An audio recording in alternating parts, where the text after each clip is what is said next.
अब बात आती है डेफिनेशन में इक्वल सेट्स की। सिंपल सी बात में अगर आपको सिंपल सी डेफिनेशन इसकी मैं दूं कि टू सेट्स इक्वल सेट्स यानी कि two set will set to be equal if they have same elements and same number of elements. The elements may be repeated but don't have any extra element.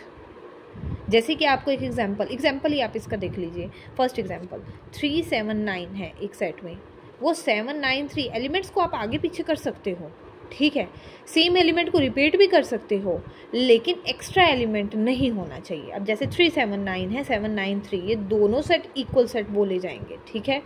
एक और example, उससे आपको मेरी एक definition और जो मैं इक्वल सेट्स की बोली है कि रिपीट नहीं होना, रिपीट होता है तब भी वो इक्वल सेट्स होते हैं। जैसे 2 4 8 है, ठीक है, 2 4 4 8 8 2। अब इसमें एलिमेंट 2 4 8 है, 2 4 8। इसके अलावा, इसको छोड़ कर के इन तीन एलिमेंट के अलावा कोई और नंबर नहीं है, कोई और डिजिट नहीं है, तो ये भी हमारा कैसा होगा, इक्वल सेट होगा।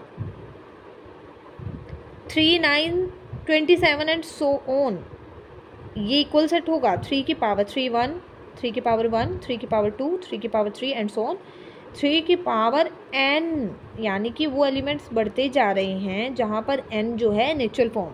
अगर आप n की वैल्यू को बढ़ाते जाओगे, 1 2 3 4 रखते जाओगे, तो आपका ये सेट क्रिएट हो जाएगा। तो ये दोनों, ये फॉर्म हो गई टेबुलर फॉर्म, रोस्टर फॉर्म, और ये फॉर्म है सेट की आपकी set builder form, rule method.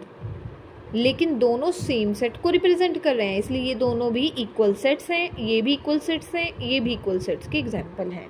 Two sets A and B are said to be equal if every element of A is equal to is an element of set B and every element of B is an element of A। A का B में same element हो, B से same A में हो, तो ये दोनों set कहे जाते हैं इक्वल सेट्स।